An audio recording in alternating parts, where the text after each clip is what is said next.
একটি ঘোষণা, ববিতা নামে একটি মেয়ে, তার মা তাকে খুঁজতেছে, বাড়ি মহাদেবপুর। আমি ববিতাকে অনুরোধ করতেছি স্টেজের এখানে, তোমার মা তোমাকে আসতে বলছে, তোমাকে খোঁজাখুঁজি করতেছে, তুমি যেখানে থাকো তুমি স্টেজের এখানে চলে আসো, স্টেজের পশ্চিম পাশে।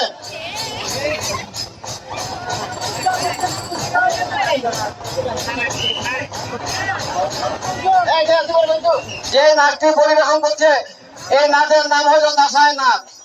এই নাচের আদিবাসীদের দাসাই নৃত্য শুরু হচ্ছে দুর্গা পূজায় অনুষ্ঠিত।